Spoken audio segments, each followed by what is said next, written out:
Hallo zusammen und so was ich Krabb. Da ist der Shooty mal wieder. Seit langer Zeit habe ich wieder mal Lust, um ein Let's Play zu machen. Ich habe das kleines, knuffiges Spiel gefunden auf Steam, Little Bit Workshop. Eine Wirtschaftssimulation, man hat das seine eigene Fabrik, stellt verschiedenste Produkte her, aus verschiedenen Materialien, muss Maschinenpark anschaffen, Raum gestalten. Ja, einfaches Prinzip, es fängt aber einfach an, wird aber schnell immer komplexer und ich würde sagen, wir schauen jetzt einfach mal, wie lange dass ich da Lust drauf habe, das zu spielen, bis es zu komplex wird. Ich würde sagen, wir starten auf das neue Spiel.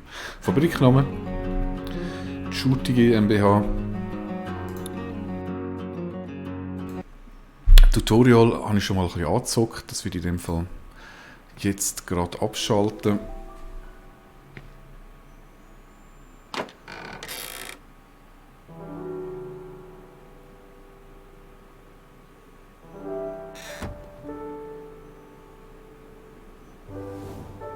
Ja, das ist sie, unsere Startfabrik. Liegt auf einem Tisch.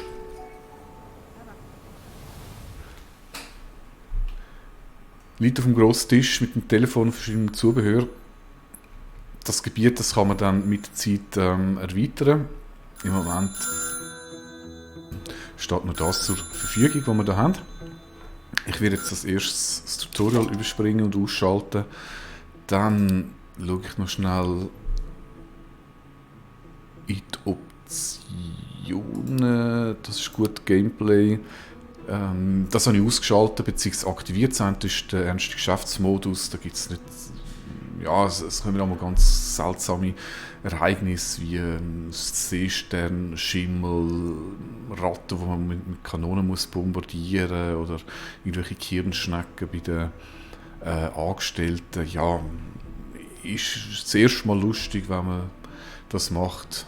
Beim zweiten Mal ist es schon nicht mehr so wahnsinnig lustig. Das andere ist die Wand. Ich sehe es da, es ist ein bisschen sinnsmässig. Wenn man rankommt, näher kommt, rechts, links zoomt, wo es sich dreht, dann verschwindet es oder erscheint es. Ich tue es jetzt einfach mal ganz grundsätzlich auf den Grundriss runterfahren. Ich finde, es ist einfach übersichtlicher. So, also das Telefon läutet jetzt nicht mehr, vorher hat es geläutet. Das ist ganz einfach, weil ich das Tutorial ausgeschaltet habe. Ja, was haben wir da? Wir haben 3 Räume, wir haben 2 Arbeiter zum Starten, eine Mülltonne und ein LKW, wie nennt man das, Laderampe. So fängt das Ganze an. Rein rauszoomen, eigentlich so ein bisschen das Übliche, wie man so aus jedem Spiel heraus kennt. Ich zeige jetzt vielleicht das allererstes Mal den Markt.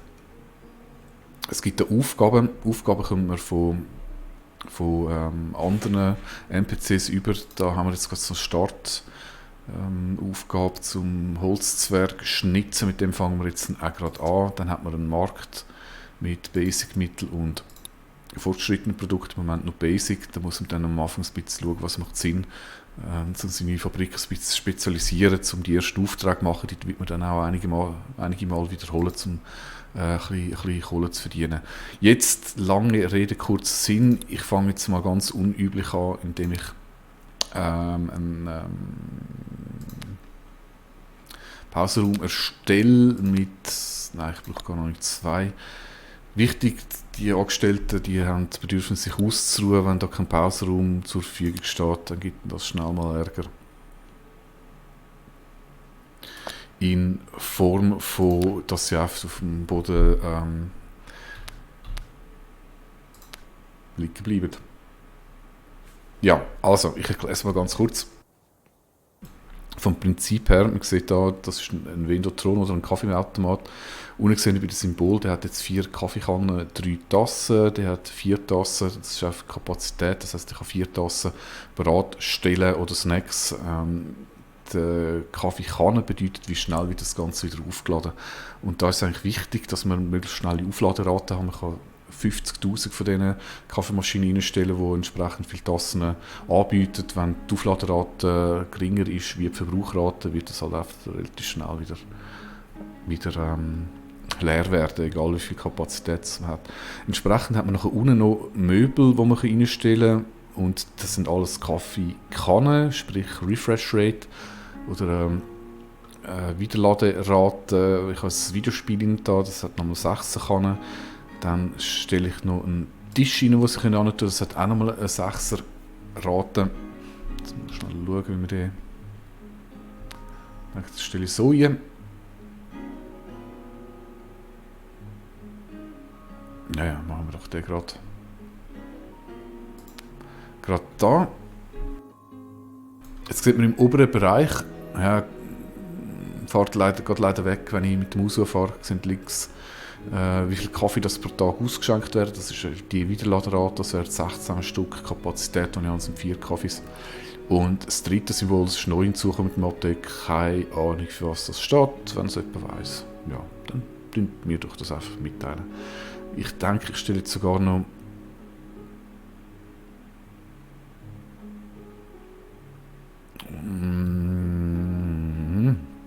die haben alle 4.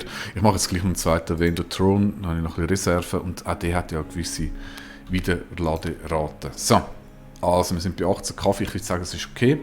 Das ist mal so Blueprints, ich bestelle jetzt, kostet schon mal 5600, ich sage jetzt mal Franken, wir sind schließlich schweizerdeutsches Let's Play. So, das wird jetzt angeliefert. LKW da, wird ausgeladen, Baustein, und werden nachher für meine Mitarbeiter aufbauen. Während die das machen, schaue ich jetzt mal den ersten Auftrag an, den ich hier bekommen habe, vom Crazy Steve Enterprises. Der will 3 Holzzwerge haben. Ich muss jetzt einen Plan erstellen, um die herzustellen.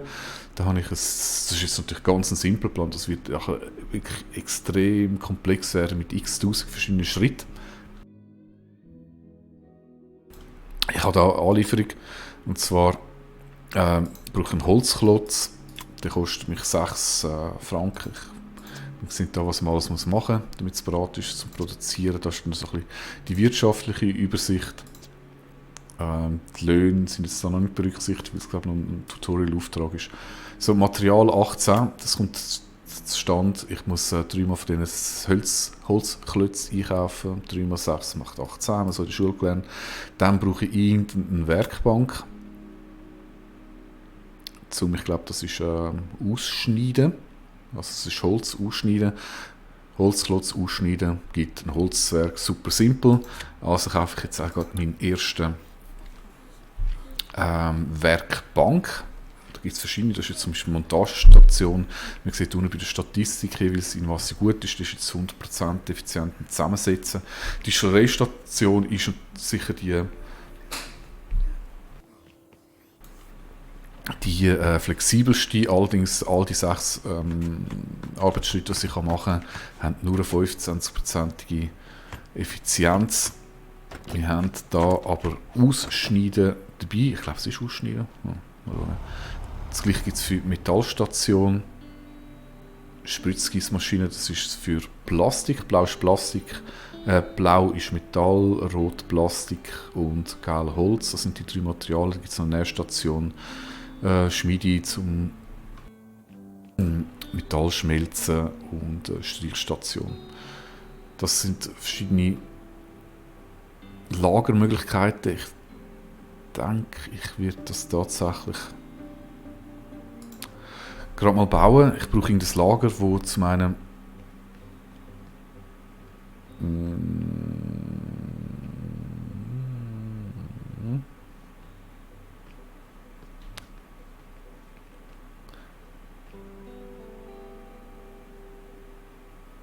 machen wir da hin, wo so die kleinen Sachen eingelagert werden. So ein Gestell muss aber immer in einer Lagerzone sein, wie jetzt. Ich mache die Lagerzone mal so. Das ist jetzt das Hauptlager, da gibt es nachher, wenn man vorsteht, noch weitere Möglichkeiten. Für Eingangslager, Ausgangslager und solche Geschichten. Da im Hauptlager, da kommt jetzt alles hier vom Einlagern, Exportieren, Importieren, Zwischenprodukte, alles drum und dran. Es ist nicht wahnsinnig gross, aber man muss noch ein bisschen auf die Abläufe schauen. Am Anfang haben wir einfach wahnsinnig wenig Fläche. Gut, jetzt, da wir einfach nicht mehr Möglichkeiten haben, baue ich eine Tischlerstation. Mal schauen, da wird es sicher noch zweite geben. Wenn man ein bisschen vorausplant, dann spart man viel Nerven. Ich baue die hier an, stellen. So. Das wird jetzt alles angeliefert. Geld haben wir jetzt viel ausgegeben. Da kommt schon ein LKW über den Tisch hineingefahren.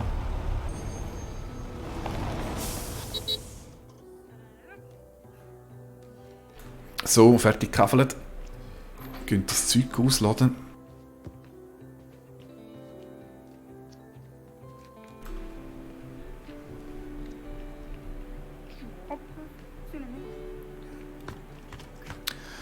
Und dann können wir dann auch anfangen mit der Produktion. Da gibt es ein bisschen Gas. Gut, wir haben alles. Lager, Pausenraum und die erste Werkbank. Das heisst, ich werde jetzt hier den Holzzwerg machen. Ich kann nochmal auf den Plan erstellen. Der ist jetzt von Rot auf Gelb gewechselt. Sprich, ich kann dem Arbeitsschritt Station zuteilen. Die Stationen, die einmal können, werden dann entsprechend farblich hervorgehoben. Ich sehe auch die Effizienz 25%, etwas besser habe ich im Moment einfach nicht zu bieten. Egal. Materialkosten, Löhne müssen wir im Moment noch keine zahlen. Das ist das, was ich bekomme. Minus Materialkosten gibt Profit. 3 Stück Water. Go. Hier oben ist der Auftrag drin. Es wird jetzt wiederum ein LKW kommen, der liefert das Material an.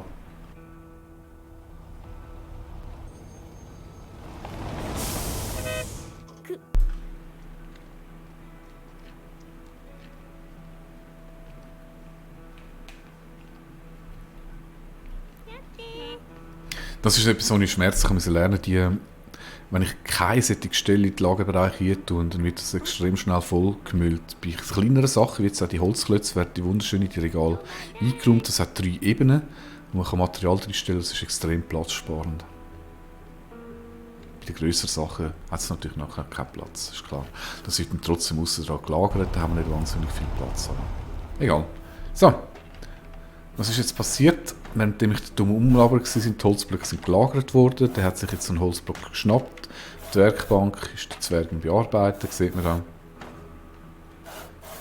Gibt ein bisschen Gas. So, das Zwerg fertig. Der ist jetzt schon zu gross, der passt nicht mehr ins Lager, das ist eigentlich komisch. Das heisst, der Holzklotz, der passt hier, und nachdem der Holzklotz eigentlich verkleinert worden ist und in Zwergform praktisch passt nicht mehr. Naja, muss man nicht verstehen, die Logik. So, der seine Energie ist bereits schon leer, der geht jetzt wieder kaufen, der nächste übernimmt. Was habe ich da unten? Meilenstein. Das Tutorial haben wir schon abgeschlossen. Das heisst, jetzt der nächste Meilenstein, den ich erreichen muss. Mit den verschiedenen Meilensteinsätzen, die man erreicht, kann man dann weitere Bereiche freischalten. Dann haben wir dann eine Entwicklungsansicht. Ich habe im Moment einen Punkt zur Verfügung, gibt nicht wieder Punkte dazu, wenn man im Erfahrungslevel da unten steigen tut. Ich könnte jetzt im Moment Schalttafeln freischalten, das erkläre ich später. Und erweitert die Lagerverwaltung, das bringt es im Moment noch nicht, weil ich viel zu wenig Platz habe. Für die restlichen brauche ich alle 2. Ich habe das im Moment noch so. Ich habe eine Übersicht über meine Mitarbeiter. Ich habe 2, wie heissen die? Bediener. Es gibt noch verschiedene Kategorien. Das ist ein Transporteur, der bringt jetzt im Moment noch überhaupt nichts. Inventar sehe ich, was ich im Moment alles in meiner Fabrik rumstehen. Rangliste. Ich bin zu Unterstunden, Rang 26. Klar, ich habe erst angefangen. Und da gibt es noch ein bisschen Übersichten, Wirtschaftsübersichten und Produktivität, Effizienzübersichten und so weiter und so fort. Was wir jetzt da vielleicht gerade festgestellt haben, die sind relativ schnell erschöpft, gehen kaffeln. Und das hängt mit dem Komfortlevel und der Laune vom zusammen, was man darum generiert, erkläre ich nachher, weil die 3 Zwerge sind fertig. Das heisst, ich werde jetzt zuerst mal ausliefern. Mal das erste Geld reinnehmen. Da kommt er. Das ist der Crazy Steve. Mit dem grünen Koboldhut. Das ist wahrscheinlich ein Ir aus Irland. Gibt vielleicht noch ein gratis Guinness zur Belohnung. Schauen wir mal, was da kommt. So, sind alle gepackt. Tschüss. Und tschüss. Ja, er ist zufrieden, ist alles geliefert worden. Der nötige Qualität, da gehe ich nachher noch drauf ein. Geld hat es gegeben, wir sind ja im Plus. Und jetzt sind wir am freien Markt übergeben worden. Sprich, wir haben keinen Auftrag mehr von anderen Spielern. Und jetzt geht es mal ein bisschen darum, sich zu überlegen, wo macht es Sinn, mich jetzt zu spezialisieren. Wie gesagt, es gibt 3 Materialien: Holz, Metall, Plastik. Ich klicke jetzt mal ein bisschen die einzelnen Angebote durch. Man sieht pro Angebot immer Nachfrage, das ist die blaue, und die Einnahme oder der Preis, der im Moment für gegeben wird. Man sieht oben Eigenschaften, die erfüllt werden müssen, und das sind so gewisse Informationen, die man haben muss. Wie zum Beispiel, es ist Holz, es ist ein kleines Projekt, es braucht Premium-Materialien, das habe ich im Moment nicht, das kann ich schon mal vergessen. Die Smileys stehen immer für ein volles Angebot, ich weiß nicht genau, was passiert. Was ich auch nicht so ganz schnell ist, warum habe ich 4 Regale. Sie haben zwar unterschiedliche Eigenschaften, sie haben da oben auch unterschiedliche Preise und Nachfrage sind ebenfalls unterschiedlich. Naja. Also, ich setze den ist 5,62, der hat wirklich einen sehr interessanten Preis. Ich schaue mal, könnte ich den überhaupt sinnvoll produzieren. Ich versuche immer 2 Produkte auszusuchen am Anfang, die irgendwo durch sinnvoll machen. Ich muss da Holz schneiden, ich muss es zusammensetzen, ich brauche eine Montagestation, und bei dem Punkt kann ich jetzt auswählen, was ich für das Material verwende will. Dann sehe ich jetzt auch die Werte und die Eigenschaften, die so ein Produkt haben müssen. Das sind Zielwerte, die müssen erreicht werden. Es macht keinen Sinn, das zu produzieren, wird es nicht los. Und die aktuellen Werte basieren dann auf den Materialien. Würde ich jetzt zum Beispiel da die Holzstütze nehmen, könnt ihr je nach Material auswählen 1 bis 2 vom roten Schaltbarkeit und das grüne den Stil haben. Da sagt der Designer jetzt schon, darum ist rot markiert, hey, das ist zu wenig, lange nicht. Also müsst ihr jetzt Regalstütze B nehmen. Sollen wir schnell schauen. Ups. Entschuldigung. Gehen wir nochmal. So, da ist das Material. Das zeigt auch, wie man da unten was ist. Das wäre jetzt zum Beispiel Metall. Ich möchte jetzt im Moment nicht noch zusätzlich aufbauen. Metall ist genauso umfangreich wie Holz. Plastik finde ich ein bisschen besser, das ist am Anfang eigentlich sehr simpel. Ich muss den haben, das wird zusammengesetzt. Und es geht nicht. Ich müsste da gleich Metall nehmen, damit ich die nötige Stabilität habe. Ich lasse den darum jetzt mal weg. Kann man sich überlegen, ist sicher ein interessantes Produkt. Der Tisch ist gerade alles am Sinken. Der hat zu wenig Nachfrage, der ist am Ablaufen. Das braucht alles Metall. Ja, je nachdem muss ich auch gleich Metall nehmen. Aber Gummi braucht Plastik. Die wäre sehr einfach zum Herstellen. Da ist der Preis gerade ziemlich am Arsch. Der ist jetzt auch nicht so wahnsinnig toll. Geht auch ab. Spielzeug essen wäre Option, da steigt der Preis. Was für das Hämmerli-Spiel ist auch wieder am Runtergehen. Holzross.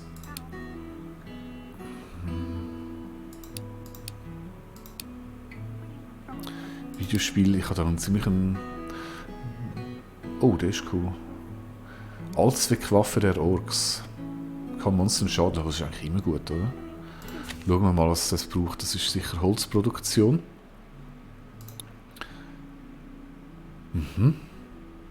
1,2, das ist ja wirklich, das ist eine ziemlich einfache Produktion. Ich brauche Holz.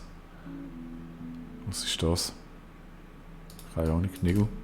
Ungleichmäßige Nägel. Ein Holzklotz, ein Nagel gibt Holzkühle. Anforderungen sind absolut minimal. Was ich brauche, ist eine Zusammensetzstation. Wie die sowieso früher und später brauchen. Kaufen wir. Also.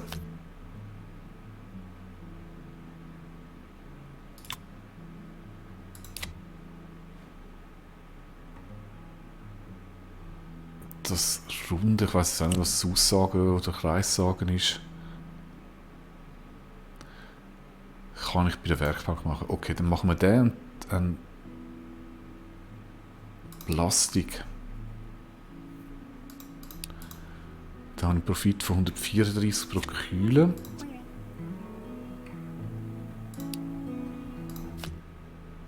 Wow, das ist viel besser. He? Und dann mache ich noch einen zweiten. Ich schaue immer so ein bisschen, dass sich die Maschinen nicht überschneiden tun, damit man die optimal auslasten kann. Also da haben wir Plastikschmelze bzw. Schmelzformen anstreichen und auch nochmal zusammensetzen. Also müssen wir... Ja, das müsste ich gerade doppelt kaufen.